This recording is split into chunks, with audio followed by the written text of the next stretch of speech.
ولا تكونوا كالذين تفرقوا واختلفوا من بعد ما جاءهم البينات وأولئك لهم عذاب عظيم.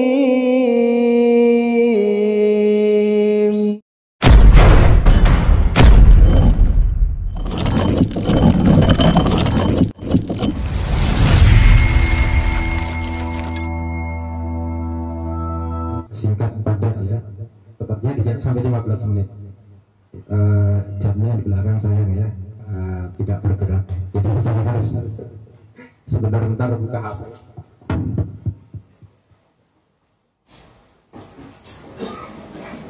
Tidak cocok. 932. Baik, matur nuwun, jazakallahu khairan, Dr.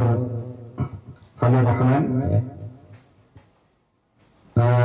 Kita lanjutkan berikutnya narasumber kedua dari KP3MI Pusat kepada Profesor Drs. Firdausyam. Waktu dan kesempatan saya berikan sepenuhnya 15 sampai 20 menit.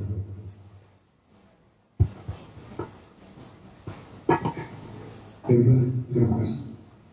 Assalamualaikum warahmatullahi wabarakatuh. Alhamdulillah Rasulullah yang saya muliakan Bapak Kiai Haji Abdul Aziz selaku orang tua kita pimpinan MUI, kemudian kepada Panitia Penyelenggara dalam hal ini dari Dewan Dakwah yang sangat agung, wakil universitas, Bapak rekan kita, Bapak Dr. Khalil Anwar, kemudian para asyafi, ulama, cendekiawan, tokoh-tokoh masyarakat. Tentu kami pertama mengucapkan terima kasih atas kesediaan Bapak. Di sini pun saya lihat ada 2 orang yang tidak asing bagi saya yang mempunyai. Pertama, Bapak Komjen Polisi. Terima kasih kepada Pak Komjen, beliau tokoh nasional, pengalaman yang luas. Bapak-bapak juga bisa minta waktu nanti untuk berbicara dengan beliau. Kemudian ada Ustaz Bonang yang saya sering lihatkan untuk Pak Haidul Tanjung.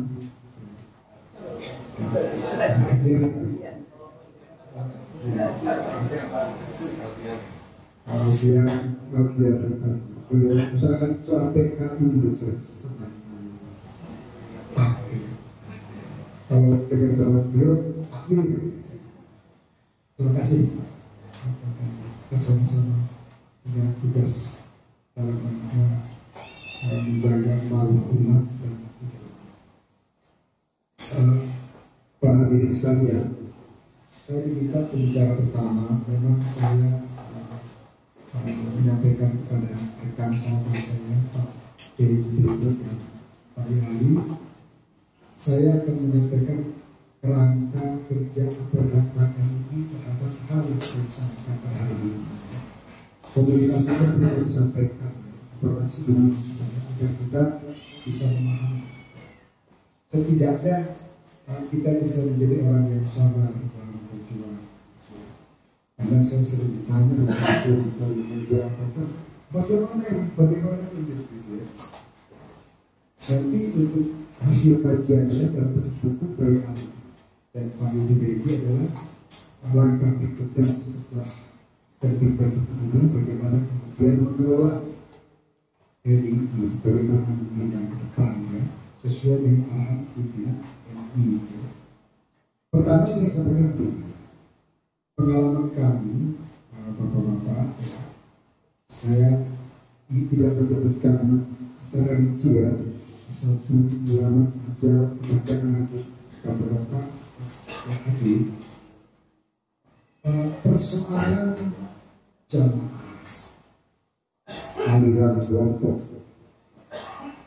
yang menyimpang dan sesat Indonesia itu bukan persoalan baru. Itu satu. Yang kedua adalah menarik di Indonesia ini untuk berlaku seperti kasus yang dibicarakan dan benar fokus fenomena ini. Ada kecenderungan berbagai aliran kelompok dan keagamaan yang patut melakukan penyimpangan itu. Mereka juga punya pengalaman di Republik ini bermutagenesis, berganti baju. Ini satu problem. Kalau Pak Alvin itu tahu tuh ada PKI Malang, PKI Jayabaru, dan itu satu upaya untuk menghindari dari kutu. Ya, itu memang cara mereka menurut saya. Kemudian MUI adalah satu lembaga yang menentukan ormas Indonesia, satu lembaga yang majelis yang mengayomi lebih dari 60 organisasi Islam. Bersyukurlah kita di Indonesia ada ini. Dia bisa merepresentasikan apa yang menjadi aspirasi umat Islam di Indonesia. Dan ilmu itu punya satu bagian dalam pertimbangan, di mana berbagai umat Islam duduk di sana dilibatkan dalam proses pengambilan keputusan.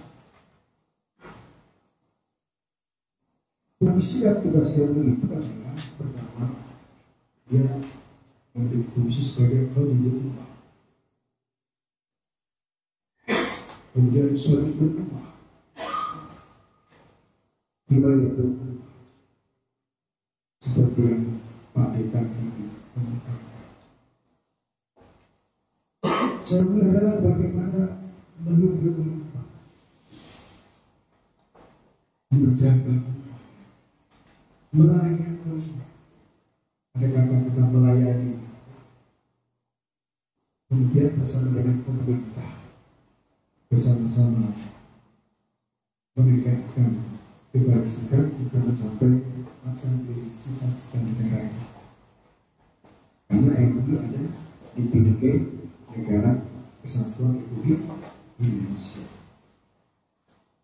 Tiga ini harus menjadi pegangan kita dalam mensikapi berbagai fenomena aliran, ajaran, khususnya keagamaan, khususnya bagi komisi pengkajian dan pengembangan domainnya itu adalah yang menyangkut adanya penyimpangan keagamaan yang berkaitan dengan akidah Islam. Ini domainnya komisi pengkajian dan pengembangan. NU ini sudah menjadi lembaga besar umat. Ada berapa? 13 komisi. Ada badan, ada lembaga. 30. Jadi Bapak bisa mudah sebagai kebutuhannya. Kalau persoalan perbankan Islam ada. Persoalan menyangkut masalah apa? Berkaitan dengan haji ada. Berkaitan dengan masalah lingkungan ada, berkaitan dengan masalah perempuan dan rumah tangga ada. Saya gambaran bersama yang hadir komisi pengkajian dan komisi pengkajian yang spesifik dia mengkaji persoalan-persoalan menyangkut penyimpangan, penyesatan aliran yang menyimpang dan aliran sesat, termasuk program aktivitas komisi. Ada sekitar 46 anggota di komisi ini. Ada ketua, saya sebut ketua, kita punya kerja. Yang keempat, yang ditangani oleh komisi kami itu bukan hanya persoalan banyak sekali, dan kita ke-32 itu betul-betul harus diniatkan ibadah jelas, tulus.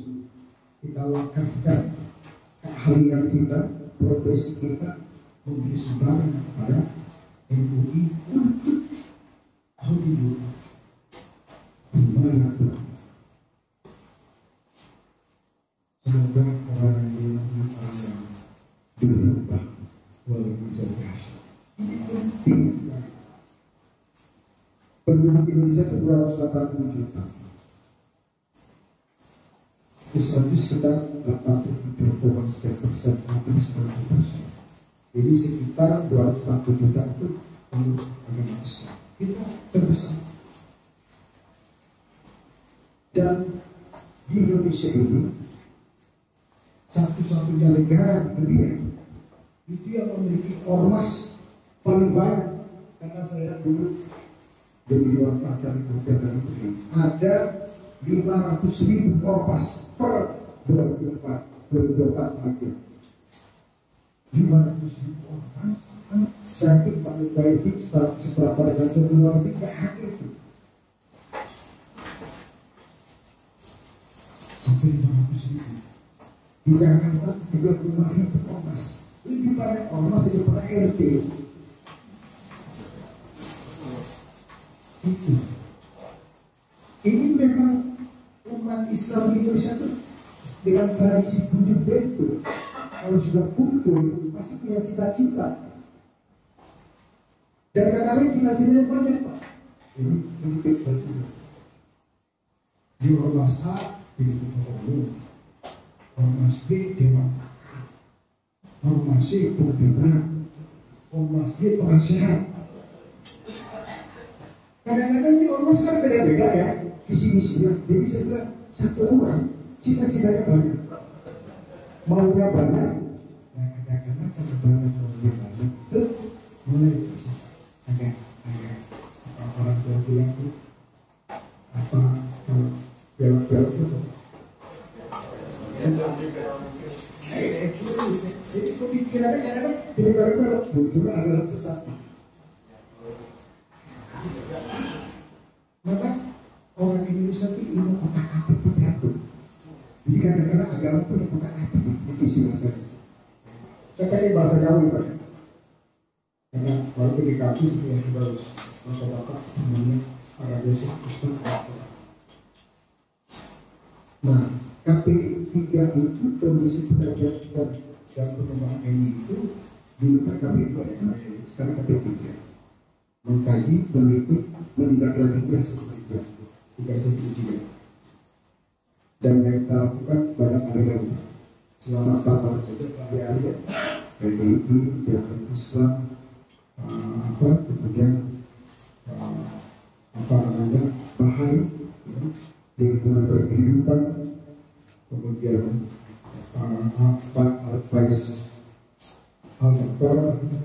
Dulu lagi sekarang ada penceramah yang nyeleneh dan itu dulu Pak banyak sekali karena tadi yang sebelum itu juga sama dengan tenaga 40 orang dan kita meluangkan waktu ya, karena tujuan kita adalah amal jariah untuk menjaga akidah bangsa. Nah, Pak Alfian dan teman-teman Pak Profesor Rahman, ternyata setelah saya amati dari berbagai riset tentang saya belum masuk ke EDI Pak ya, nanti EDI-nya Pak ya Ali. Saya sebagai ketua komisi memberikan gambaran tentang figura aliran sesat Indonesia atau karakteristiknya.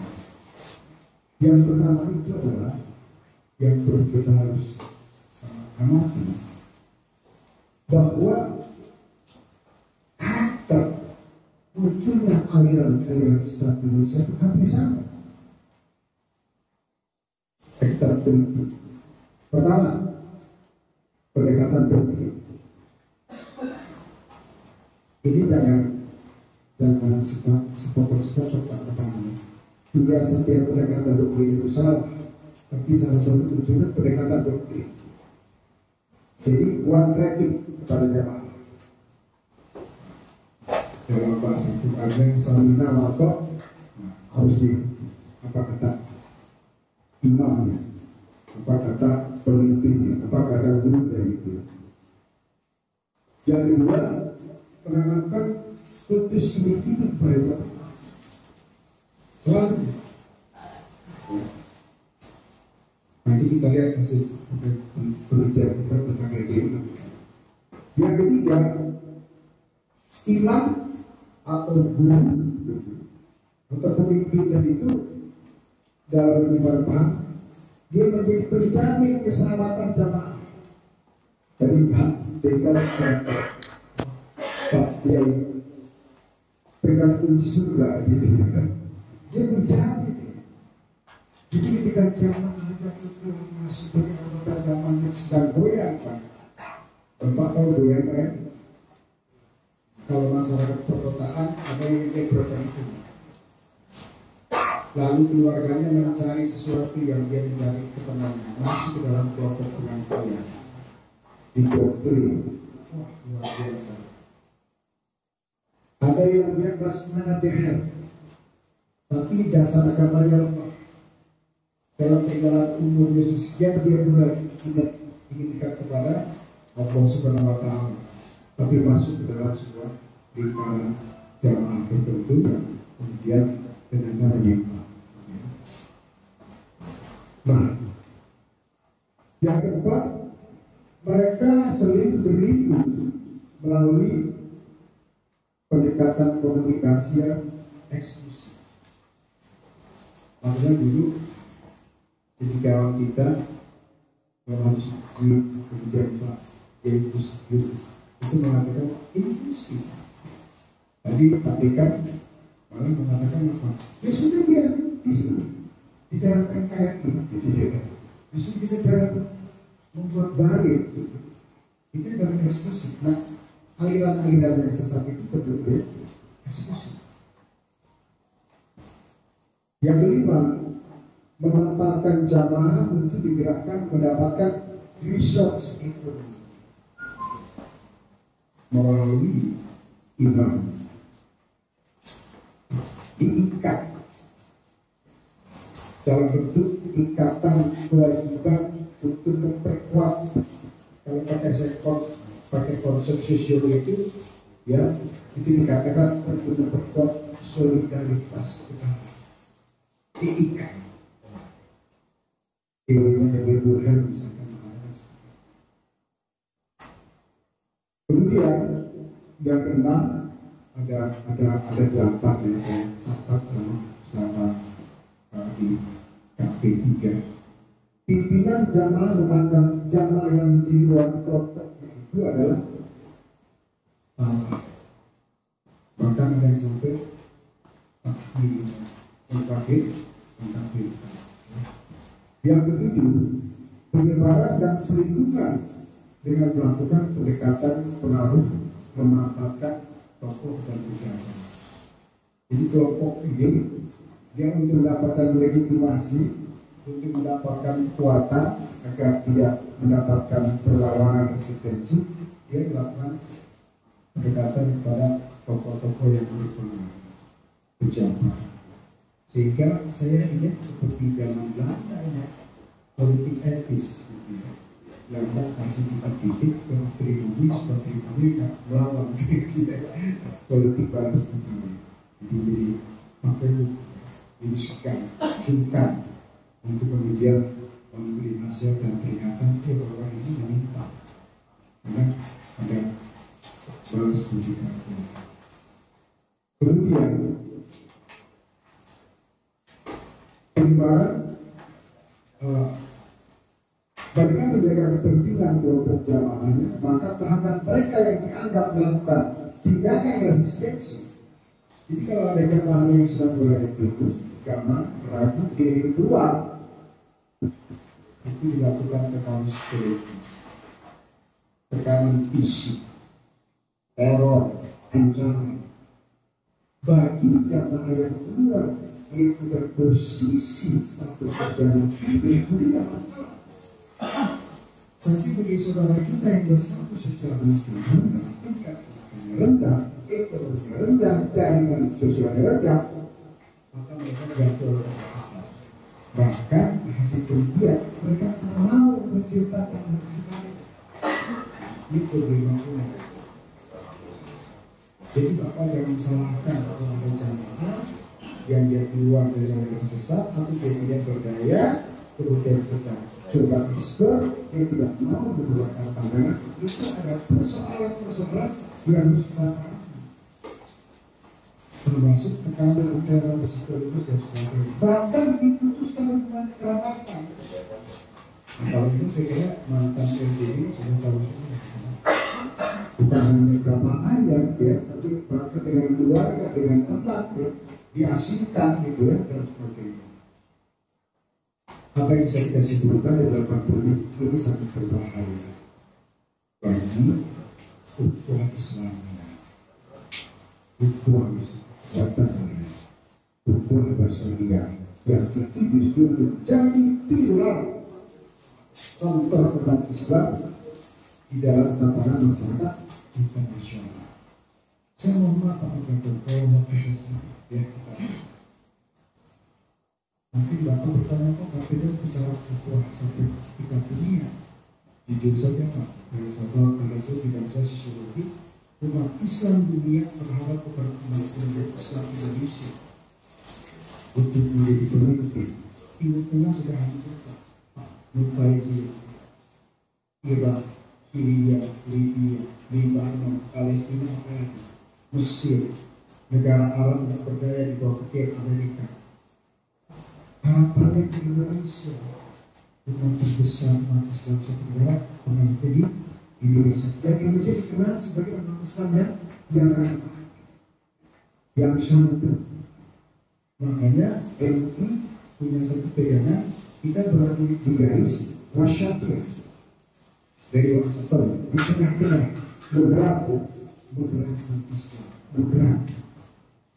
Kita siap berdialog dengan berbeda agama, berdialog dengan internal umat Islam yang demikian banyak berbeda-beda. Ada suasana yang harmoni antara organisasi Islam, apakah itu NU, Muhammadiyah, Persis, Al-Wasiyah, Al-Qudsiyah. Ini adalah aset bangsa. Nah, kita masuk sekarang ke persoalan kita.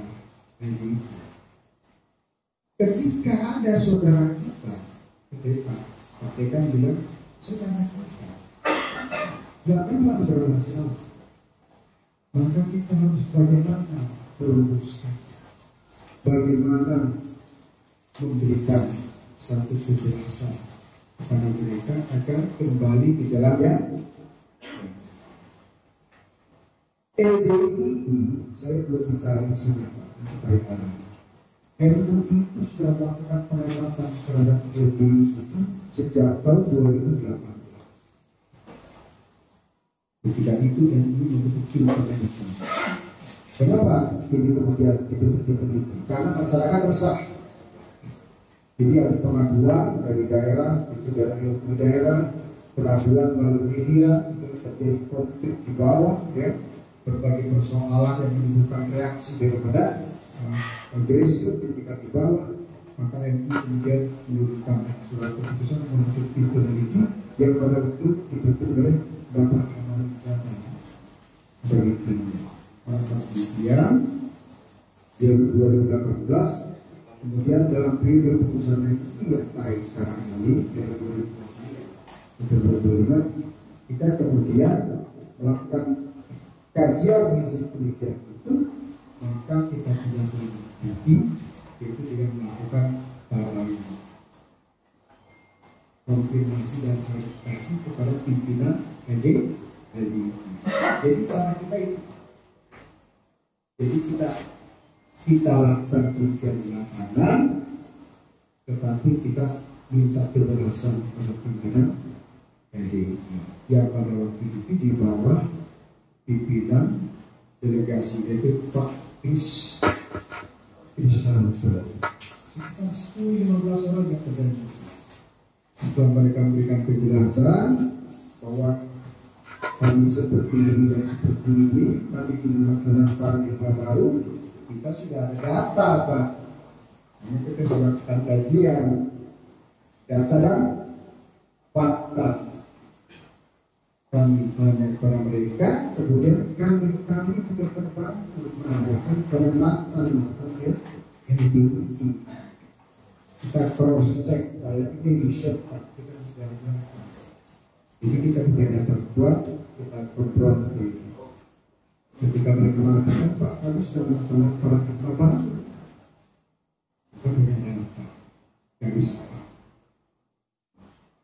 Akhirnya melakukan penandatanganan lanjut, mereka bersedia dengan sejumlah kurikulum. LDI tidak mengakui Abdul Aziz sebagai imam.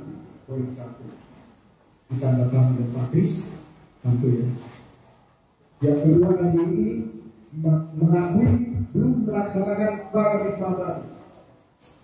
Yang ketiga, LDI berjanji melaksanakan paradigma baru secara sungguh-sungguh. Yang keempat, LDI siap dibina bersama MUI dan di daerah untuk ormas-ormas Islam. Yang kelima, LDI bersedia menerima konsekuensi apapun jika kemudian ditemukan bukti belum melaksanakan paradigma baru. Yang kelima, belum melaksanakan konsekuensi. Pak Mukaji orang tentu tahu itu ya. Kalau ngangkut orang ditegur dulu Pak ya. Kedua disetir gitu kan. Apalagi menyangkut masalah keyakinan Pak. Kita kan ingin saudara kita selamat. Barang-barang masuk surga. Jangan langsung kita berkesan. Ini baik karena itu MUI membentuk tim dari lintas komisi. Apakah komisi katakan ada komisi hukum, komisi ekonomi, komisi perempuan dan anak, komisi dakwah, komisi pendidikan, LPBII, komisi uang, komisi info. Ini luar biasa Pak. Karena hasil kajian kita itu persoalan LDI bukan hanya pengembangan kita. Ada persoalan hukum, ada persoalan ekonomi, ada persoalan kekerasan, perempuan dan anak. Data ini ada semua di kita. Tapi cara kita mengatasi ini harus taktis dan strategis. Kenapa? Tidak semua masalah yang kita temukan itu tidak berada dalam domain MUI. Domainnya ada di penegak hukum, di pemerintah, di kejaksaan dan sebagainya. Tapi kita membantu kita. Nah, kemudian pimpinan MUI mengambil keputusan karena mereka bersedia dibimbing kembali ke paradigma baru, maka kita lakukan pendekatan yang disebut dengan shock approach.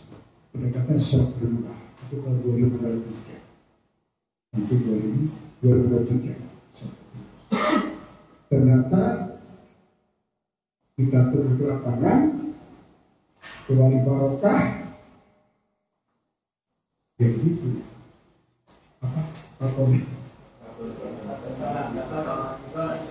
Dalam sejarah tim pendidik bisa memimpin sholat menjadi imam itu ketika kita datang di rumah kita. Tapi ini saya ini bagi Pak Ali jadi khotib, kemudian ketua MUI jadi Pak Yai itu menjadi imam. Itu saya minta pada Pak Kris. Waktu begitu bisa tersebut. Kami sudah punya data. Sekarang kalau memang Anda ingin paradigma baru, sholat Jumat imam dari MUI. Oke, Pak Ali. Setelah sholat saya memberikan penjelasan kepada mereka. Persoalan begitu sampai Jakarta, baru turun di bandara, dapat satu orang sholat diulang.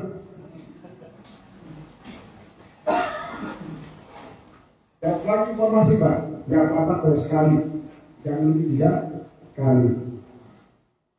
Ini kan Pak mengenai yang ini bahasa Jawa, saya orang Jawa Pak, kalau saya salah hanya itu nggak ada Pak penjelasan bahasa Indonesia Pak. Itu yang ada Indonesia hanya.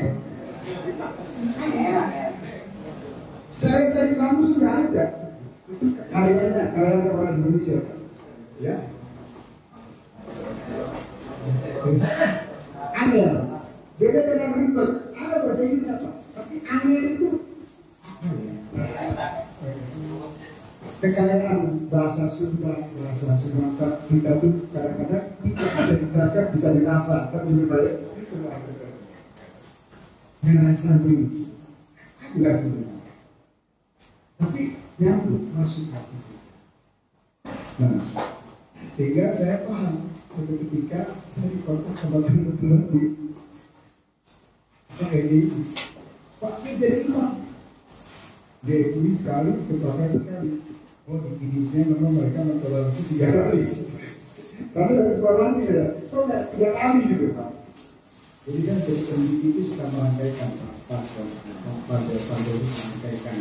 Mereka nggak tahu kalau saya itu miliki itu kan berdiri Pak, jangan konon. Oh, dengar informasi sampai 3 kali. Jadi mereka bilang apa? Yang paling 3 kali, oh saya 2 kali Pak, mungkin berapa?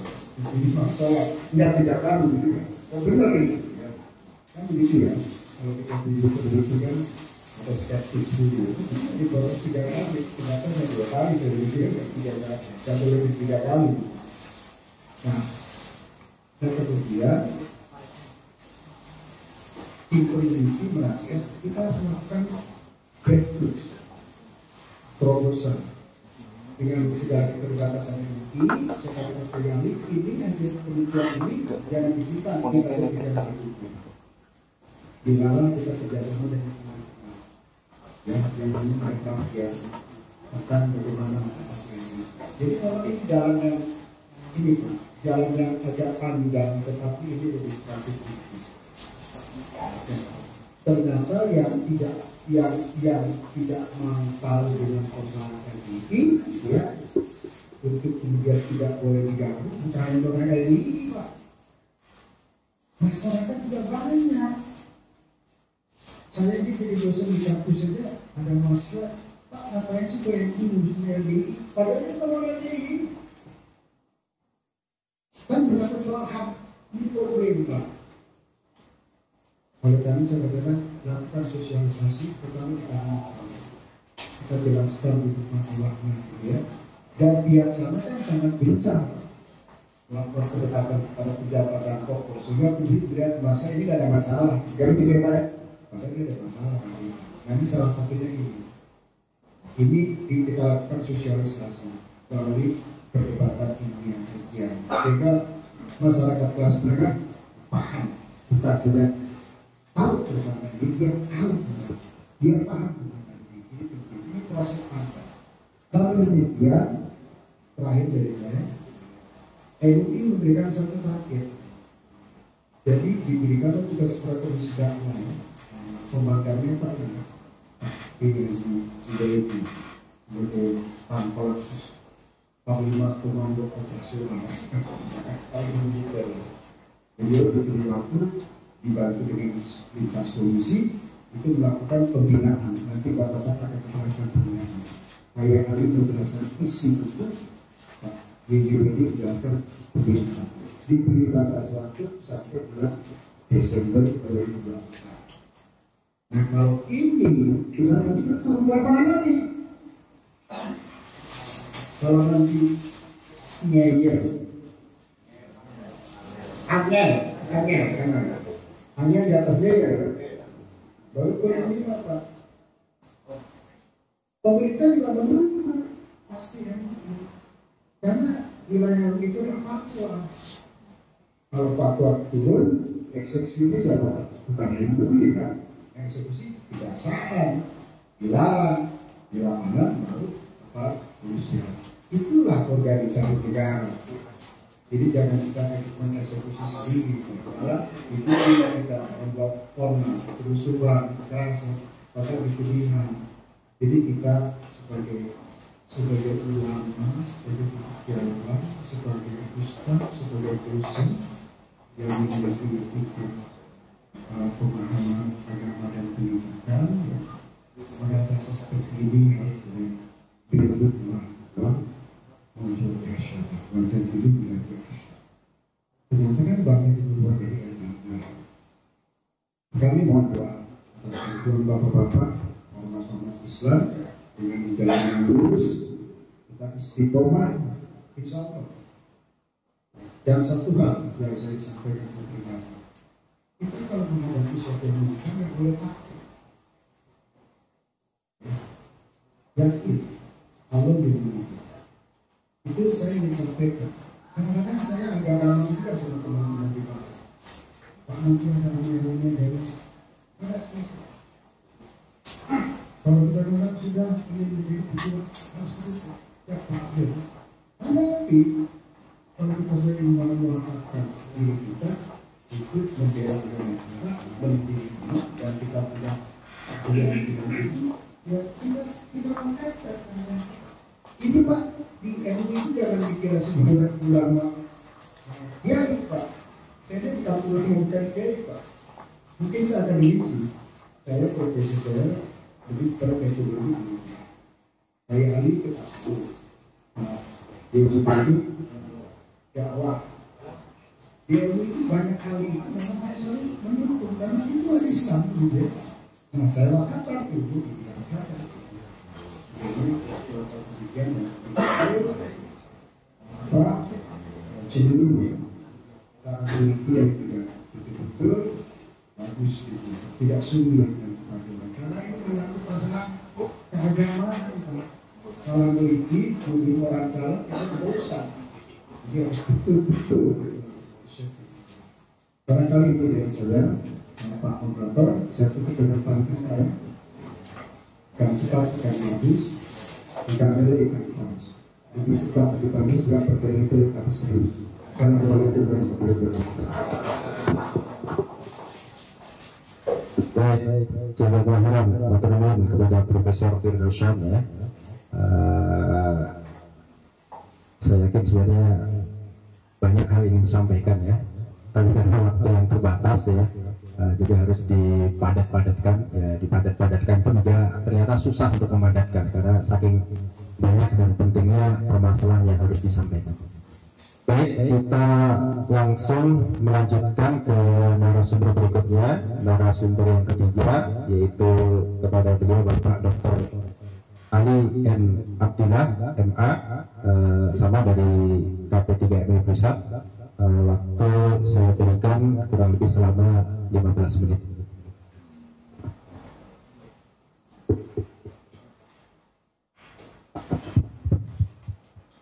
Assalamualaikum warahmatullahi wabarakatuh. Alhamdulillah wa syukurillah ala nikmatillah la haula wa la quwata illa billah amma ba'du. Yang saya hormati Bapak Rektor, Wakil Rektor dan juga Bapak Dekan Syurfin, Bapak juga Ketua MUI Surakarta dan Pak Nur Faizi dan juga semua pengurus Dewan Dakwah dan semua undangan yang telah hadir di kampus UIN Raden Said ini. Alhamdulillah kita bisa berkumpul di sini itu rangka kita untuk mencari tahu ya, mencari tahu apa sih yang sebenarnya terjadi pada LDII. Kebetulan kami ya meneliti LDII itu sudah cukup lama ya, 2 periode kepemimpinan MUI mulai dari 2015 sampai periode pertama itu 2015 tahun 2020, kemudian 2020 sampai 2025. Artinya cukup waktu kami melakukan kajian dan penelitian. Kami sudah beberapa kali ya datang ke tempat-tempat yang menjadi pusat penggembelengan kader LDI ya, seperti di Kediri, di Burengan, juga di Jombang. Nah, ketika kami hadir di sana atas fasilitas dari LDI, ya kami dijamu, ini atur semua kegiatan kami, termasuk dulu itu saya masih ketemu dengan Ustadz Khalil yang salah satunya yang menemui kami. Ya alhamdulillah dari perjalanan ini, awal ini ya menurut kami ya seolah-olah tidak ada masalah, karena kami juga dibawa ke sebuah ruangan perpustakaan yang mereka menyampaikan ini adalah kitab-kitab yang menjadi rujukan kami. Dan kami satu sisi, oh ternyata bagus, tapi sisi lain, tapi kok di luar katanya nggak begini. Rasa ingin tahu inilah yang kemudian terus mencoba untuk menggali. Kemudian kami ditugaskan lagi oleh MUI datang lagi ke Burengan lagi, juga dengan hal yang sama. Terus ditambah kami diajak ke kelas-kelas, bagaimana sistem pengajarannya itu ya, menggunakan kitab-kitab hadis, kemudian dimaknai ya, menggunakan makna pegon. Ya saya pikir ini bagus juga. Tapi ternyata makna-makna pegon ini ya menjadi alat ya untuk mendoktrin. Artinya ini hadis ini maknanya begini, nggak usah disebut mangkul, karena guru kami, guru-guru dulu jelasnya begitu. Gitu. Waktasimu bihabli jami'an diartikan jamaah. Kalian saya dikit-dikit ya ngerti Imriti, ngerti Alfiyah itu kan, posisi target jami'an itu kan sudah jelas secara ilmu nahwu. Tapi kok jami'an diartikan. Nah, karena muridnya tidak diajarin nahwu sorok, maka itulah yang menjadi rujukan pegangan. Pokoknya dulu waktu mondok di Burengan diajarin jami'an itu jamaah, ya dimanapun dicekoi ya itu maknanya berjamaah. Jadi kalau pengen selamat ya berjamaah, keluar dari jamaah masuk neraka. Akhirnya menjadi doktrin. Jadi jamaah nilai selamat ya swarga, nggak jamaah merokok. Nah ini mulai ketemu, oh awal mulanya seperti ini. Nah kemudian tidak ya. Kemudian berikutnya yaitu doktrin baiat ya. Baiat ini menjadi kunci karena kita juga berpegang pada satu hadis, tapi dengan penafsiran yang sudah menjadi doktrin. Tafsirannya ya begini, kalau kamu nggak berbaiat dengan imam, ya kamu sesat dan merokok. Gitu. Bahkan ada video dari pimpinan mereka yang menyatakan NU Muhammadiyah itu juga sesat dan merokok. Itu. Jadi kalau Anda itu benar gitu ya, berarti dia di surga itu sendirian gitu. Gitu. Nah, surga itu kan tak terbatas, kemudian dia sendirian kan juga sepi juga gitu. Tapi itu kalau benar. Masalahnya kan jangan ijo karena orang kan, masalahnya begitu. Nah, dari doktrin ini baiat inilah yang kemudian menjadi dasar pemikiran takfir takfiri, dan itu disampaikan secara berulang-ulang.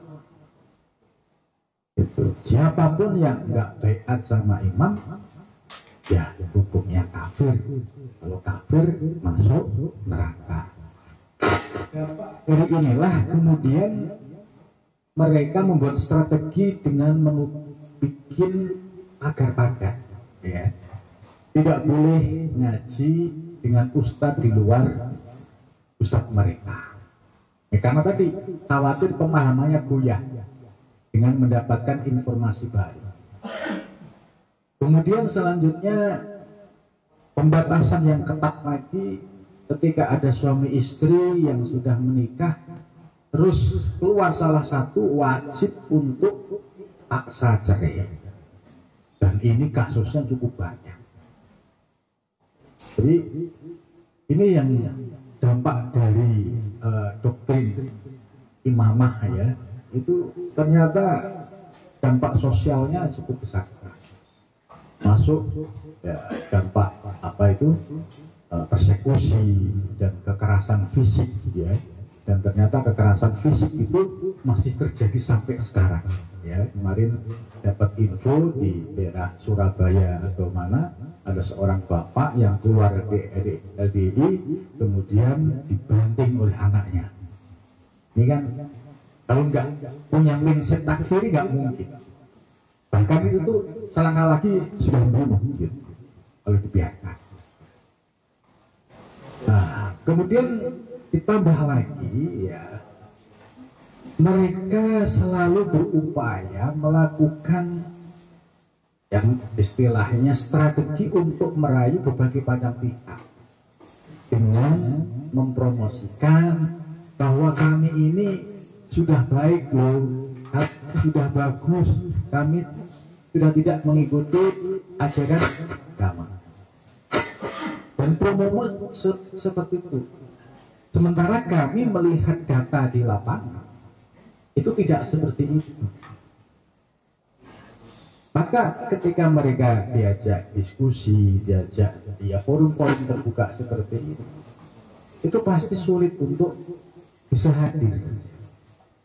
Karena akan ditelanjangi, sebab mereka menyembunyikan sesuatu yang batil, sesuatu yang batil kemudian dikemas seolah-olah benar. Nah, kemudian yang perlu kita waspadai bersama dari gerakan-gerakan ini, yaitu ya pembodohan secara massal. Jadi umat pengikutnya ya tidak boleh membaca buku karya siapapun, apalagi ngaji dengan siapapun. Kalau toh ngaji ya hanya versi ustadz mereka, dan mereka menjadikan imamnya yang tidak memiliki latar belakang pesantren, perguruan tinggi, ya, ini menjadi sumber agama. Nah, ini kan kalau mengutip hadis Nabi kan, wabagiyal juhala, akhirnya tersisalah orang-orang yang bodoh, yang tidak mengerti argumentasi Quran hadis, ya, isma qiyas misalnya, tapi dijadikan sebagai sumber keagamaan. Ketika ada persoalan-persoalan baru, ya itu pokoknya ya nunggu dawe Mbah Imam, gitu. Ya, pokoknya dawe Mbah Imam. Sementara guru ini tidak memiliki standar untuk menjadi seorang istilahnya mustahid yang beristihad atau mufti. Karena ya kita bisa melihat sisi latar belakang pendidikan, kemudian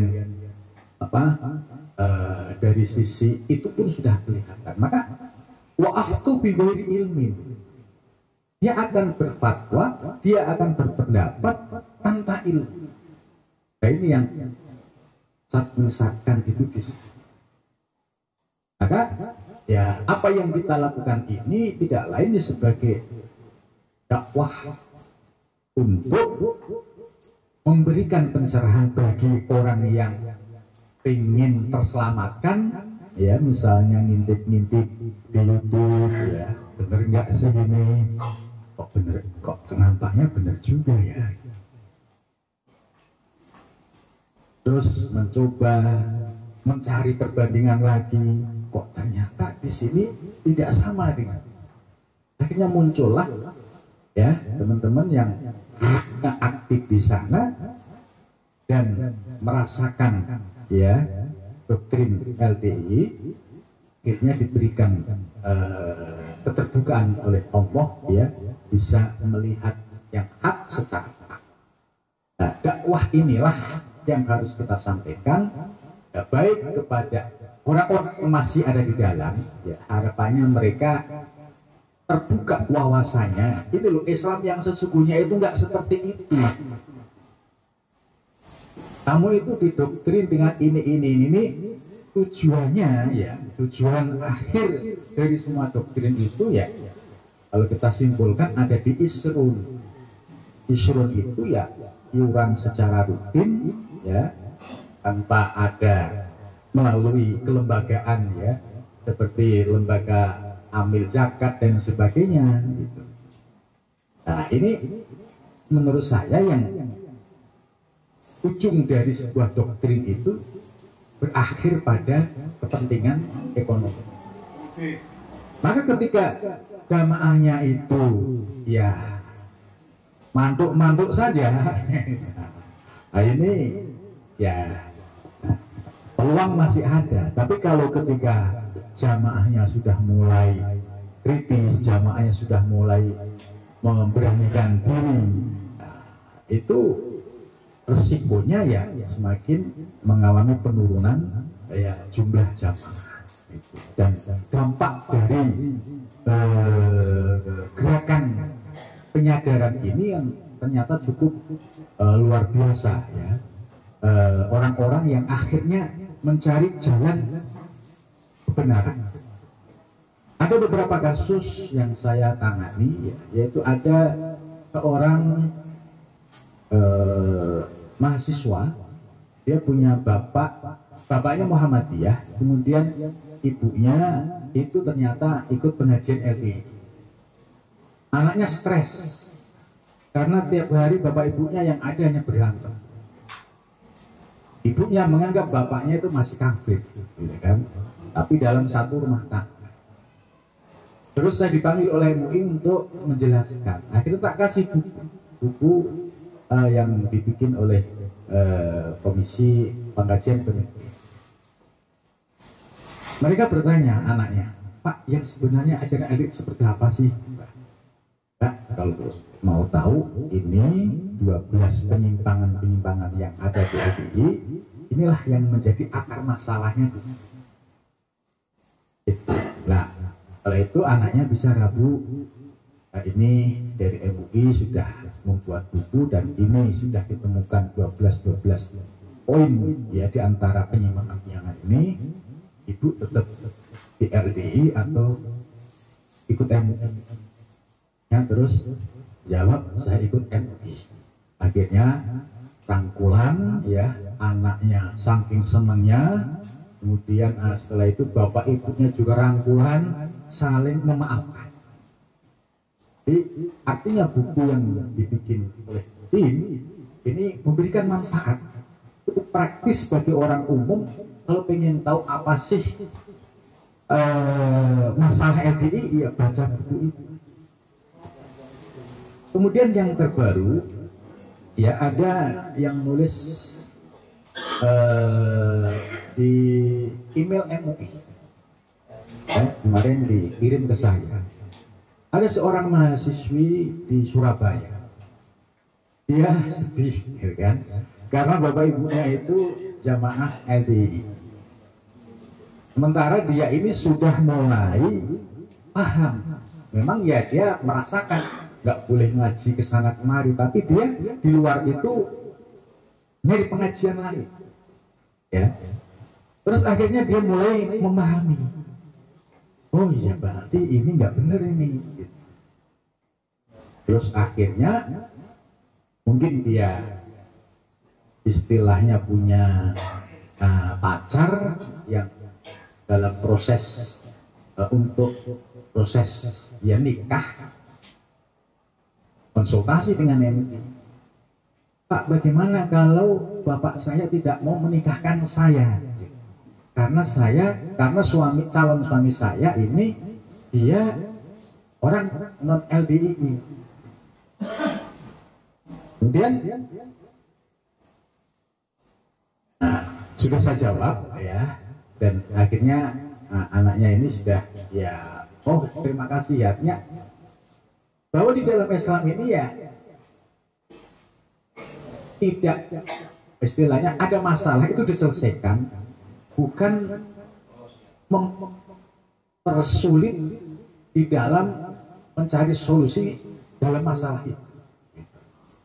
Jadi ini jelas kalau memang bapaknya nanti diizinin nggak mau menikahkan, ya sudah ngangkat wali khatib dengan alasan ya bapaknya yang termasuk wali musbir tidak mau menikahkan.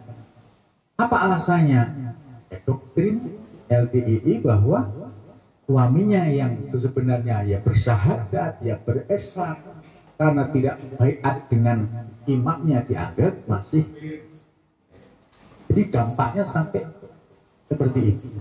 Karena anaknya ya sebagai manusia pada umumnya ya inginlah nikah secara normal, ada bapak ibunya. Dan kejadian seperti ini hampir merata, termasuk di Samarinda juga hal yang sama ya, yang saya dengarkan. Jadi kalau ada suami istri kok pisah itu ya bagaimana caranya memaksa mereka untuk cerai, walaupun statusnya terkadang masih istri sah, tapi mereka dengan segala cara. Ini kan ya kalau kita lihat ini persoalan doktrin sampai menghalalkan segala cara, persoalan agama yang sudah sifatnya ya usuli ya, kemudian diacak-acak. Ini dampak dari persoalan doktrin tadi. Maka dengan buku yang telah diterbitkan oleh MUI ini ya sebagaimana telah diputuskan oleh pimpinan melalui rapat Dewan Pimpinan MUI, jadi buku itu prosedurnya sudah mengikuti prosedur yang resmi, mulai dari tim pengajian, kemudian naik ke rapat Dewan Pimpinan MUI, kemudian diputuskan, kemudian sampai pimpinan umum, ya semua sudah tahu, ya buku itu ya boleh untuk istilahnya disosialisasikan, boleh untuk dikaji, karena ini menjawab persoalan yang terkait dengan LDII.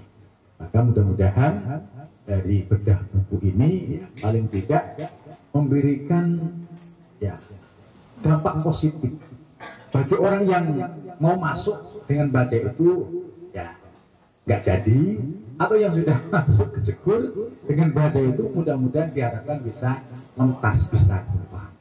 Inilah tujuan dari kita mengadakan bedah buku.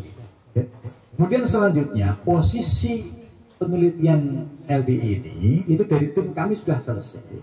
Kemudian kita laporkan pada pimpinan MUI.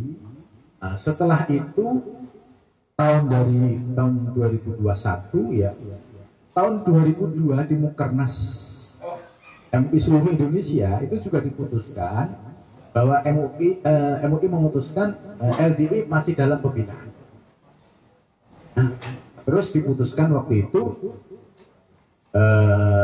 seluruh anggota LDII tidak diperkenankan untuk menjadi pengurus MUI di semua tingkatan. Itu di MUI pusat sudah, kemudian di beberapa MUI lain juga sudah, termasuk di Solo Raya ya, itu sudah. Masuk di Surabaya ya.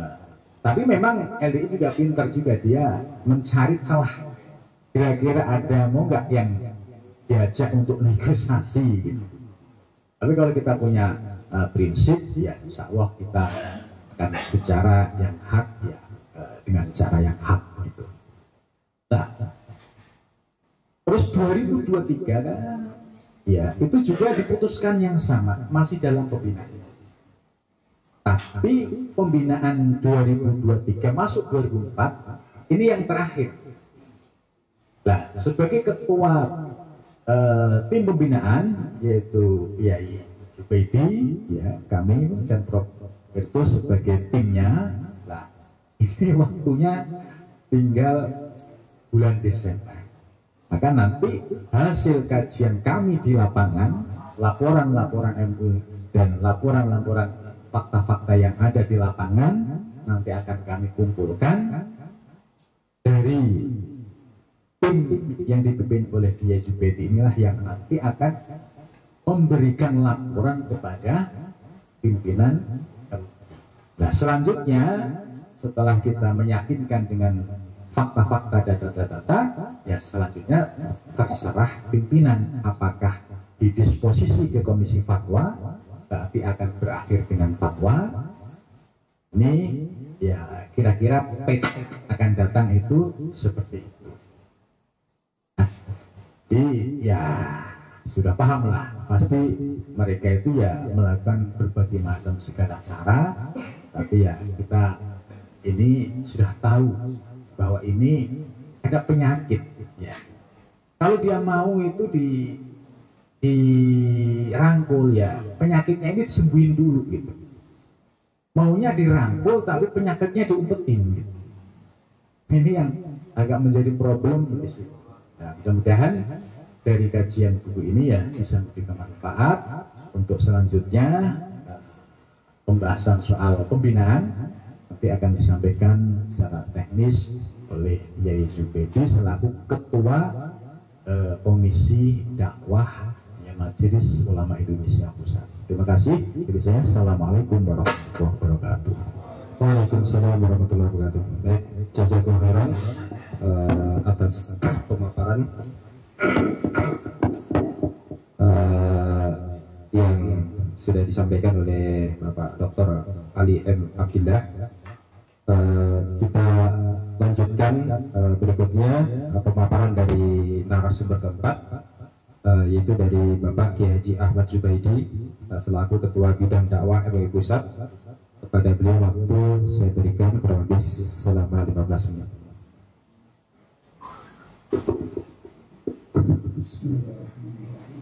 Assalamualaikum warahmatullahi wabarakatuh.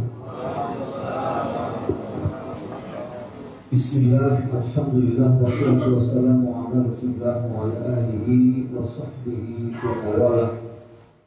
Amma ba'd. Pertama yang saya hormati Bapak Ketua Umum MUI Kota Surakarta, Bapak Kiai Haji Abdul Aziz. Dan ini kehormatan kita semua Pak, acara kita dihadirkan langsung oleh Kiai Abdul Aziz. Kiai Maka Sultan. Ini Pak, MUI Pusat ini menghadirkan Abdul Aziz sampai hari ini belum tercapai. Tapi forum ini alhamdulillah ini sudah dihadiri Pak. Luar biasa.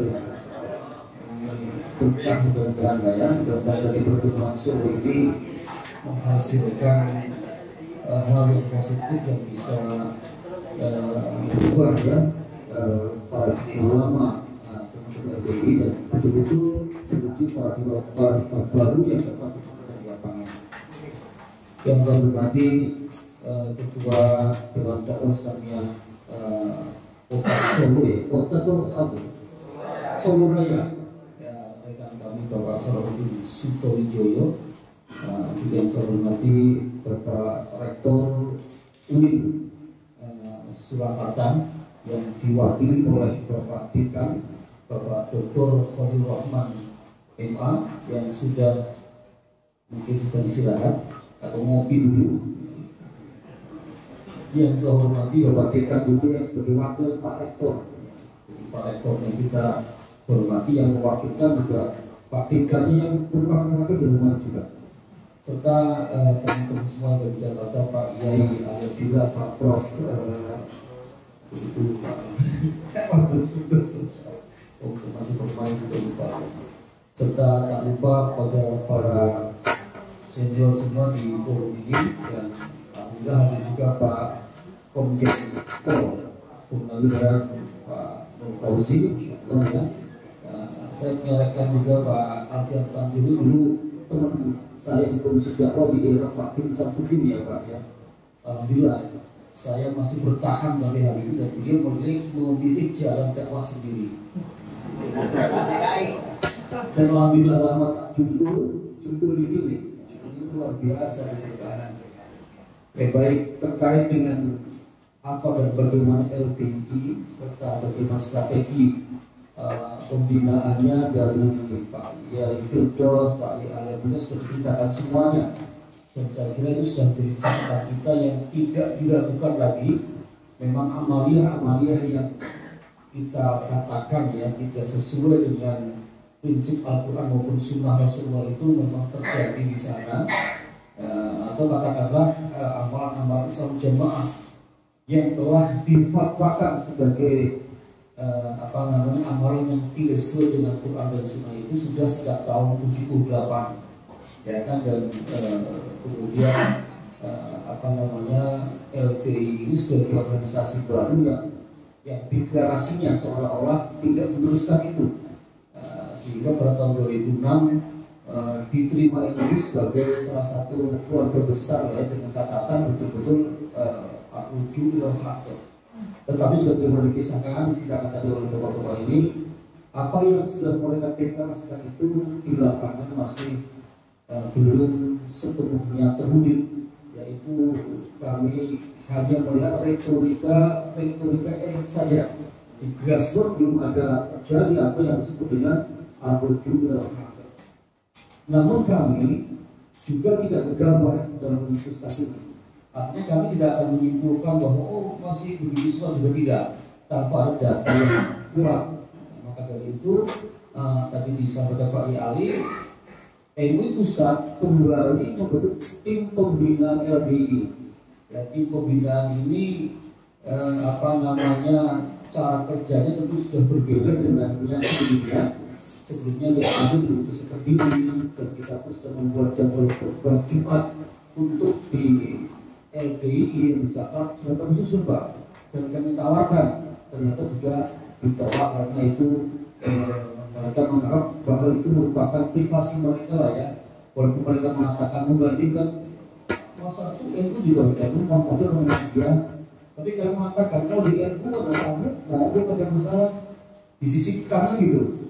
Umpama di itu hari Jumat khotibnya Kiai Abu misalnya ada tamu yang aku dari mana, insya Allah disisipkan tidak ada masalah. Dan demikian juga di Muhammadiyah dan di masjid pada umumnya. Tapi di tempat mereka itu tidak seperti itu, seolah-olah jadwal khutbah itu sudah paten, tidak boleh diganggu-ganggu, kira-kira gitu. Ini kan menandakan bahwa ada kaitan teologis dalam konteks itu. Maka kami anggap penolakan itu bagian dari ketidakmauan mereka untuk dibina langsung oleh Majelis Ulama Indonesia. Sisi lain, memang mereka menawarkan kepada saya, silahkan kami dibina. Ya, MUI datang untuk ini, untuk itu tentang kebangsaan dan lain-lain, kami fasilitasi. Mereka memang memberikan saran itu, tapi kan tidak pada pokok yang kita persoalkan gitu kan.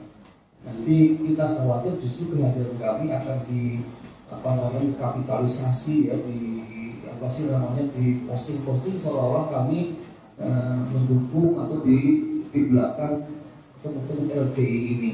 Padahal jelas posisi kita saat ini adalah mereka pada wilayah pembinaan, dan sebagai orang yang dibina tentu sementara tidak diaktifkan di MUI terlebih dahulu. Sisi lain kita juga harus memandang diri tetap sebagai manusia-manusianya ya, person-personnya adalah ya sahabat kita, kawan kita, saudara kita, yang mana kita punya tanggung jawab juga terhadap sahabat-sahabat kita, teman kita yang kita anggap melenceng, kita nggak bisa tahu wajib bagi kita untuk mendakwahi mereka, karena jelas firman Allah nyatakan wal takum minkum ummatun yaquluna ila khairi wa ya'muruna bil ma'ruf wa yanhauna 'anil munkar wa ulaika humul muflihun. Tugas-tugas kita, mereka sudah terang-terang kesesatannya ya, yang kita perhatikan dari praktek-praktek mereka ya dalam seharian. Nah, ini jelas tugas kita bagaimana meneruskan itu. Kalau kami melihatnya, tentu pertama, dan apa ini yang sudah dilakukan MUI, kami memang sudah melakukan pendekatan struktural, ya pendekatan struktural, dakwah struktural, ya dengan surat menyurat, kita mengundang pengurus LDI ke MUI pusat, ya dan kemudian mereka juga mengakui pada tahun 2021 belum sepenuhnya melakukan al-ruju ilal-haq, ya dan bersedia kembali dibina. Tapi kan bersedia kembali ternyata kami sudah tolak tadi untuk hal-hal untuk bagian lain. Ya, maka ini menandakan bahwa kita dalam konteks struktural ini nampaknya dalam kesimpulan kami ya ini tidak bisa dilanjutkan, ya kan? Karena pendekatan struktural kemudian mereka pun memberikan respon yang normatif saja gitu ya, yang normatif dan secara substantif di lapangan juga tidak sesuai dengan norma-norma yang mereka sampaikan itu. Maka dari itu kami anggap kalau kami melakukan pendekatan struktural lagi, itu juga hasilnya akan sama dengan yang lalu-lalu. Apalagi kalau kami seharusnya ingin bertamu ke mereka, ingin melakukan survei dan lain-lain, pasti fasilitasnya insya Allah menyenangkan lah ya. Bagi survei ya, pasti kesana bisa dengan istiqbaran, gitu. Pasti luar biasa sambutannya. Ya masih ahli dan Pak Kudus ini sudah merasakan itu. Ya, dan kalau nggak kuat-kuat, ya bahaya juga Pak. Terus tim kami yang sedikit, tim kami satu yang semula kami percaya untuk bisa bersama kami, tahu-tahu ya terpengaruh dan sekarang apa namanya mereka enggak, tapi apa namanya iya dan termasuk tim terus pada awalnya dan dia yang banyak berkontribusi pada buku ini. Tapi setelah pada proses sosialisasi karena pergumulan dengan mereka, ya bisa saya tidak menyimpulkan apa-apa yang jelas kemudian kesimpulan beliau itu tidak dengan yang kami harapkan. Saya tidak terpaksa beliau tidak tadi masuk dalam tim pergumulan ini. Dan mengarap ya kalau nama saya juga nggak bisa sedikit. Tapi ada mirip dengan tim kami ini. Jadi itulah yang telah kami lakukan secara strukturalistik sudah kami lakukan. Maka kemudian kita pun punya tugas dakwah yang sifatnya kultural. Artinya kita semua, ya bukan hanya MUI ya, tapi semua ormas dan semua personel dai ya tentu punya kewajiban untuk berdakwah man to man atau person to person gitu ya. Kalau ada tetangga kita yang ternyata bagian dari itu, coba kita apa namanya diajak diskusi, diajak apa namanya ya kalau berdebat saya nggak tahu kalau berdebat bisa menang bisa kalah gitu ya. Ya paling tidak diundang ustaz yang lain ya Pak. Kalau umpamanya kita punya tetangga dan dia siap terbuka gitu ya, ya kita undang di bidang misalnya untuk memberikan dakwahnya. Terus apapun yang punya argumentasi yang kuat. Karena kalau kita nggak punya argumen kuat, nanti kita yang mendakwahi ya khawatirnya kita yang tertarik mereka. Ya sama dengan para teroris yang diusahakan banget Pak. Ya itu kalau orang-orang yang ingin mencuci otak mereka itu ilmunya kalah, bukannya malah si ustaz ini bisa menyadarkan, malah ke bawah dengan orang teroris itu kan itu sama juga dalam konteks ini. Ya. Tapi menurut saya memang kita butuh terus itu berdakwah di tingkat masyarakat, ya kita sadarkan mereka minimal. Kalau untuk menyerap paham ini kan tidak selalu argumentasi nakli. Dengan argumentasi akli saja banyak yang terbantahkan gitu loh. Ya, artinya kalau kita punya keterbatasan dalam argumentasi nakli, dalam humanisme tidak terbatas. Dengan pendekatan akli pun banyak hal yang bisa terbantahkan gitu. Ini saya kira apa namanya bisa menjadi senjata kita dalam mengajak mereka kembali kepada jalan kebenaran. Ya, seumpama tadi ada hal-hal yang umpamanya musuh hanya beda apa namanya suaminya keluar dari mereka lalu diceraikan dan lain-lain. Ini akal sehat manapun nggak bisa terima. Masa gara-gara orang tuanya tidak mau masuk ya ke aliran mereka dan anaknya masuk, atau sebenarnya dulunya masuk pada saat keluar, lalu orang tuanya dijotosin ya, disiksa, ini kan nggak masuk akal nih. Saya kira nggak ada agama manapun yang seperti itu. Ya bahkan agama kepercayaan yang paling yang paling tradisional sekalipun ya, nggak ada kepercayaan mungkin kalau bapakmu beda dengan kamu, bapakmu kamu siksa, bapakmu kamu hajat, bapakmu kamu itu kan enggak. Ya. Bahkan Islam sendiri kan kalau ada perbedaan antara kita ya, dengan bapak kita secara akidah, kan kita harus tetap mempergauli, ya kan di suatu juga ya. Itu kan kita nggak boleh kemudian menjauhi atau bahkan menyakiti secara fisik. Itu jelas ayatnya. Kok ada aliran yang seperti itu, maka jelas-jelas menyalahi ketentuan Quran maupun Sunnah baginda Rasulullah SAW. Karena kita punya tugas kultural tadi. Terus ya berdakwah. Ya di tengah masyarakat kita tetangga kita ada yang kedapatan seperti itu kita ada diskusi. Yang mudah-mudahan kalau yang kultural ini berhasil ya, maka saya yakin jumlahnya banyak Pak. Satu orang Muslim mengajarkan satu orang. Ya, kalau jumlah mereka yang berdakwah, jumlahnya berapa? Ya, 2 juta ngomong aja enggak tuh? Ya enggak sambil lah ya. Kalau umpamanya kita ada 2 juta dai yang sudah berhasil mengajar satu kan selesai Pak. Ya, seharusnya seperti itu. Jadi sama sekali kita tidak memusuhi mereka secara sebagai saudara tidak ya. Kita hanya ingin meluruskan akidah maupun kepercayaan mereka yang kita anggap menurut bukti sekalipun yang bertentangan dengan ketentuan syariat Islam. Saya kira ini yang kemudian mesti tugas kita semua. Lalu tadi secara tindakan berikutnya, karena memang tindakan struktural nggak bisa, ya alternatif ini nggak bisa, itu nggak bisa, maka memang pada batasan yang terakhir pembinaan kami lakukan dengan cara ya seperti ini. Kita membina orang-orang yang insya Allah ya bukan bagian dari mereka, dan saya yakin bukan bagian dari mereka, untuk supaya tidak termakan oleh propaganda ajaran mereka, gitu kan. Kemudian juga kita melakukan tadi memastikan apa betul bahwa mereka sudah betul atau tidak. Ini penting Pak. Kesimpulan tim kami akan menentukan tindakan dewan pimpinan terhadap LDI. Karena itu saya akan bantu teman-teman semua supaya saya memberikan bukti yang akurat ya tentang penyimpangan atau LDI ini. Kami sudah melakukan identifikasi ada sekitar 20 poin. Kalau di 12 dan mungkin beberapa hal yang sudah agak rinci, sehingga ada 20 poin yang perlu kami klarifikasi di lapangan. Itu nanti saya minta ke teman-teman tertentu di sini dan kalau misalnya kita dibantu umpamanya nih, karena konkret.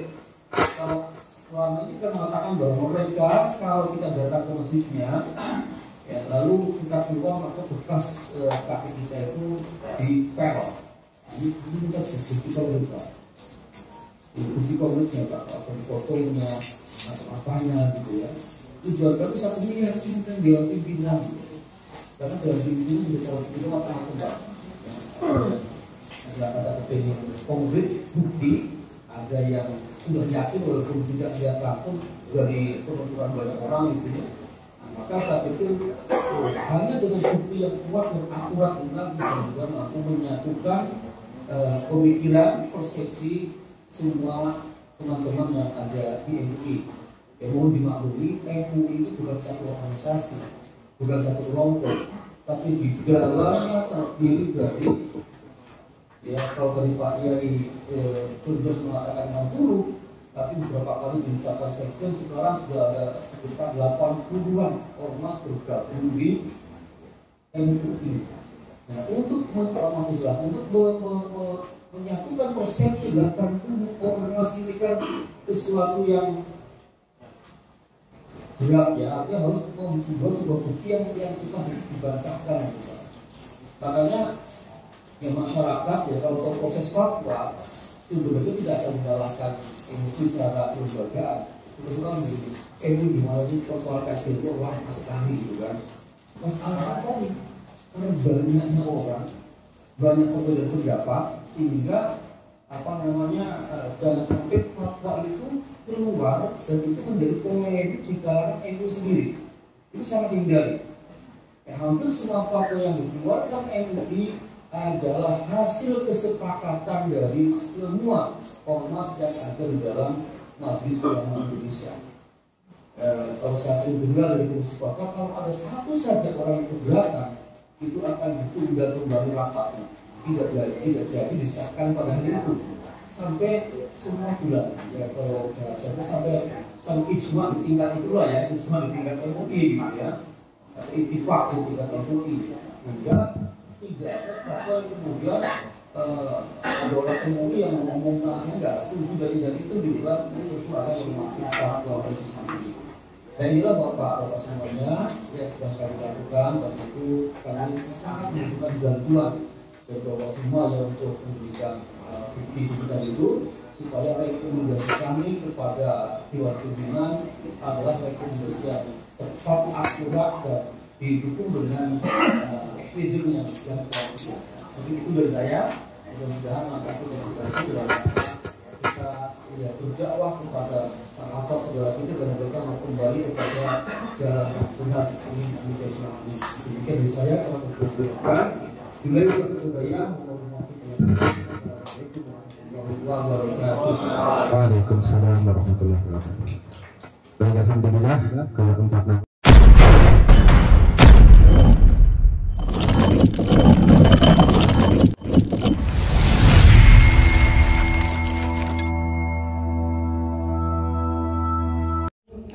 ولا تكونوا كالذين تفرقوا واختلفوا من بعد ما جاءهم البينات وأولئك لهم عذاب عظيم.